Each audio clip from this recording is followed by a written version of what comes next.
kasi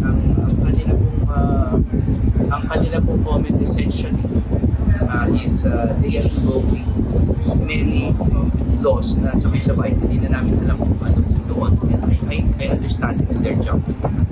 So sa isang banda ini-invoke nila yung Rome Statute, at sa kabilang banda ini-invoke nila yung RA 1951. So wala po yung magagawa kundi sagutin ng pareho. Well, of course, we have to exercise due diligence. Tapos na po siya, but we have to exercise due diligence.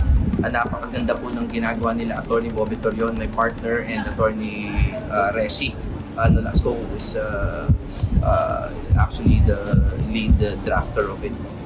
So, we'll file that within the 72-hour limit. Sir, sabi po ng OSG na Bato cannot seek parang refuge o kaya ng anumang injunctive relief from the court kasi nga daw fugitive from justice. Yun ang sabi ng OSG. Yes, and again, trabaho po nila yun. Ang sabihin yun. And kami, ang lagi namin ididiin ay hindi po pwede maging fugitive ang isang tao na wala namang batas na tinatakbuhan. Dahil wala namang batas, wala namang warrant, at wala namang local charge sa kanya. Attorney, any news po kayo sa Wala po. That is very sincere. Sana po maniwala ang inyong mga taga-sunod na hindi po talaga we did not know when he was coming in, and we did not know that he was leaving. Tandaan po nyo na military strategist si Bato, at sanay po siya na gumawa ng mga bagay na alinsunod sa kanyang mga personal lamang na strategiya. Last Friday, nabanggit ni Justice Secretary Vida, they're willing to parang to take custody.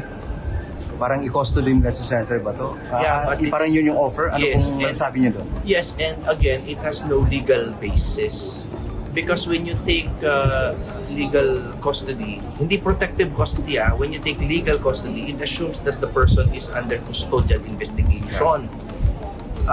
Wag po tayo malito doon sa ginagamit na salita. Nung tinake siya na protective custody ng Senate, it was a sanctuary for his protection.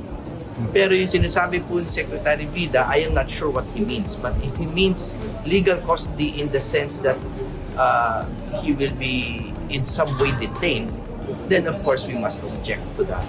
Attorney, reaction lang din yung inamin ni Secretary Vida na may coordination